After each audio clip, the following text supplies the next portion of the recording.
Thanks, Monica, and thanks, Fenya, for inviting me here. Really happy to be at OHBM, and especially in Rome.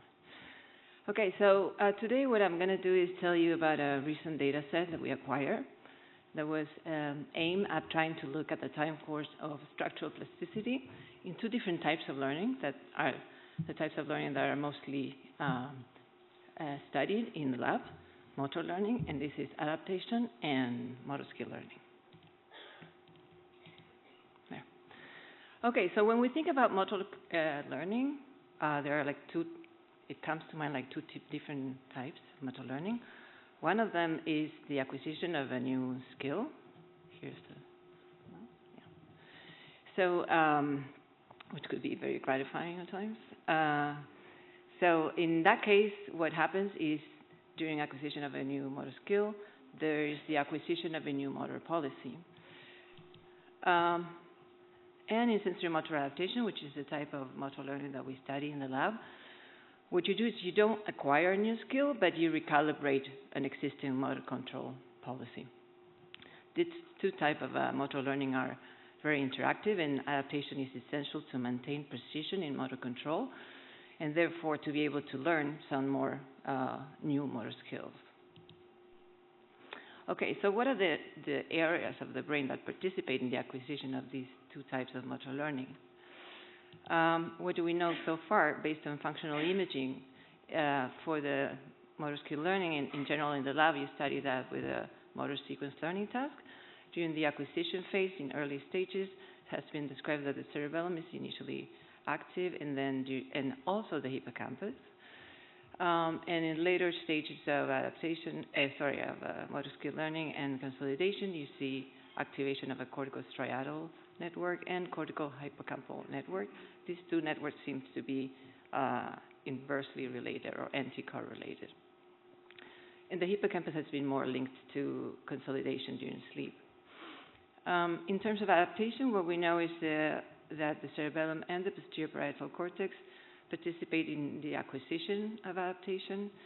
And also when you actually look at the consolidation period, up to the time where you see release from interference in a visuomotor adaptation task, what you see is an increment in connectivity between the cerebellum, the posterior parietal cortex, and M1, which peaks around 6 hours and correlates with long-term retention 24 hours later. So we got this information regarding the activity in these areas during acquisition, but this doesn't really inform us of how experience changes structure in the brain through plasticity. So how do we get around to study structural plasticity in this kind of learning? In the past, we used T1 sequences to actually look at plasticity induced by adaptation, but this was a protocol in which we trained subjects for a full week on a visuomotor adaptation task, so that was a bit complex. And what we observed was when you look at changes in gray matter concentration up here, you see an area in the area of the sensory motor cortex that correlated with retention a year later. This was contralateral to the hand, the trained hand. Like I said, this was a T1 sequence. And then what we saw in the DWI images is an increase in fractional anisotropy that was right below this change in gray matter concentration. And this increase in fractional anisotropy correlated with the speed of learning during training. So this is nice, and it gives us some idea that there are structural changes that occur with motor training, but at the same time, it's not very informative if you're interested in trying to understand the time course or how this plasticity emerges in the brain. Is not good because it's long term, and at the same time, we're not very sure of what the cellular correlates of changes in T1 are at the moment. So thanks to Janiv's work, now we could use, like Monica and Svenia said, MD as a measure or an indirect indicator of plasticity in the brain that occurs fast and is supposed to reflect hypertrophy in astrocytes associated with plastic physiological changes, LTP-like, for example. Okay, so what we did was using diffusion images. The work I'm going to show you was all done by Florencia Jacobacci, who's here, and with the help of Gonzalo Lerner. So what we did is we used we acquired diffusion images from subjects who train on both tasks, the motor sequence learning task and the adaptation task. So subjects came, it was a long study. Subjects came to the lab 3 times, separated by 1 week. So in 1 week, they learned a motor sequence learning task with their fingers. In the following week, they learned a visuomotor adaptation task. And in the other week, there was a control task where there was a control for the motor aspects of the task, but there was no learning implied. The order of these tasks was counterbalanced. So basically, we obtained different modalities of MRI, but I'm going to show you the results of the diffusion, which is what we analyzed so far. So we obtained diffusion images before training, 30 minutes post-training, and 24 hours post-training. Okay. The objectives of this study, which was a project we ran in collaboration with people from McGill, like Julien Doyon, who unfortunately had to go back to Montreal, Jorge Harmony, and other people in the context of a grant, in a collaborative grant, were on the one hand to identify differences and similarities in plasticity across motor learning tasks, to investigate if changes in mean diffusivity induced by learning mapped onto functional changes observed during encoding, and to examine if differences in mean diffusivity at 30 minutes and 24 hours related in a way to plasticity associated with, or could give us some information regarding consolidation during the day and overnight during sleep. Okay, so let me show you. First, we focus on trying to look at what were the commonalities between the 2 tasks. And we'll look at MSL and VMA. So what we found was first a decrease in mean diffusivity. This is the control, MSL and VMA, and this shows a decrease in mean diffusivity both for MSL and VMA 30 minutes post-learning in the cerebellum near the posterior fissure. This change did not persist 24 hours later. And the other very surprising result we found was a decrease in the cerebellum. This had been shown before for functional studies in motor skill learning, but certainly not in visuomotor adaptation. So the interesting thing is, like, we see this decrease initially, 30 minutes post-training, and it goes back to baseline the day after. The interesting thing here is also that the fact that this is specific to learning suggests that this could not be due, or is unlikely to be due to a role of the hippocampus in the episodic encoding of the experience. All right, so these are the commonalities across tasks when we actually look at each task separately. Compared to the control, what we saw is that for MSL, we found this area, which coincides with the data that Svenja just showed us, in the precuneus, and this area showed a decrease in mean diffusivity that persisted the day after, and we had the opportunity to look at a week later, and we still see this change. So this is 30 minutes, 24 hours, and 7 days.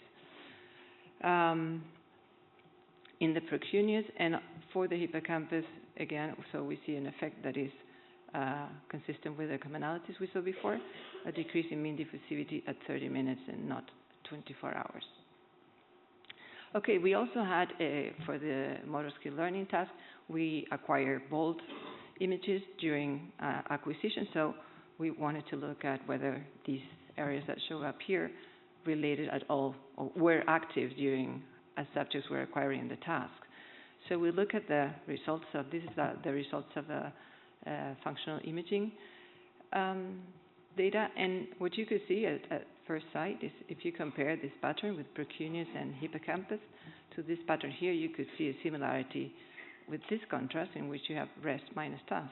So you see precuneus and hippocampus, and in fact, this does not show up in the task.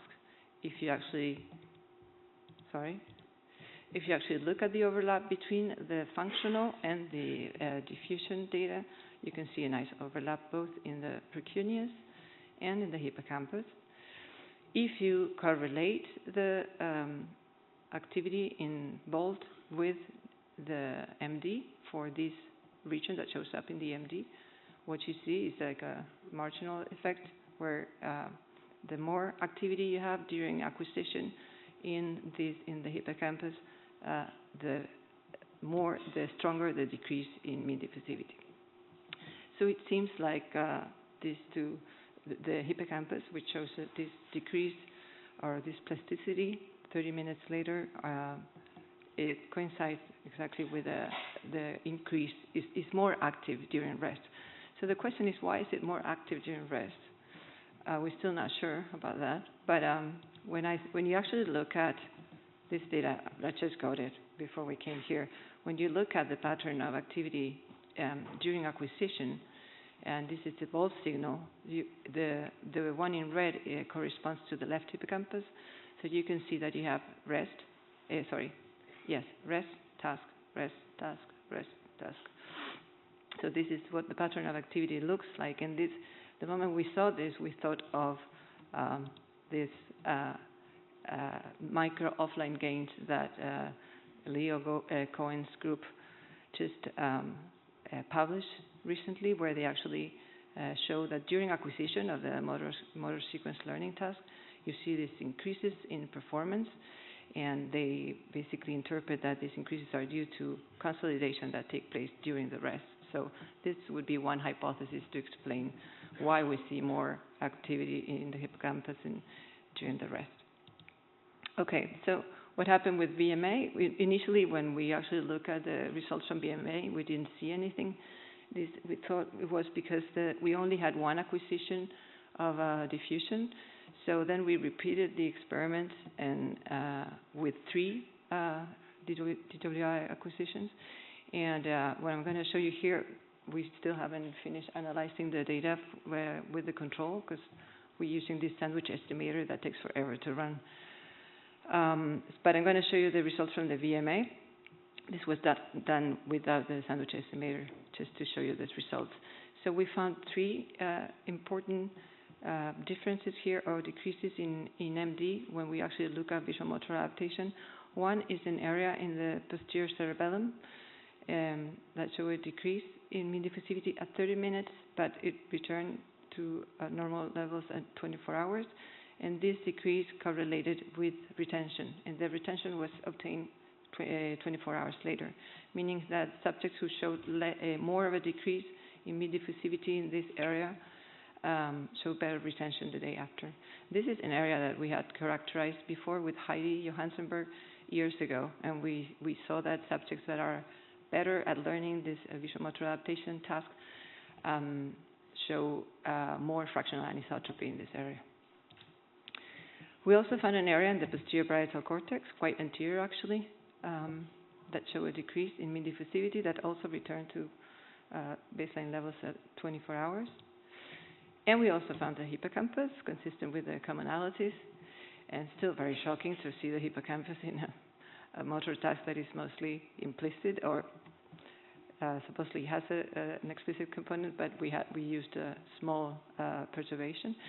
And so decrease at 30 minutes, again, that went back to normal at 24 hours, and strikingly, it correlated quite strongly with behavior, meaning that the people who retain more of the task show a stronger decrease in mean diffusivity. All right, so to conclude, we can say that the left posterior hippocampus was reliably modified by motor learning in both for visuomotor adaptation and motor sequence learning, suggesting the existence of shared biological resources between declarative and procedural systems during memory consolidation. The hippocampus does not appear to be encoding the episodic aspect of the experience as it was recently suggested. Although the hippocampus has been previously associated with motor sequence learning in functional studies, there are no previous accounts that we know, at least, linking the hippocampus with VMA.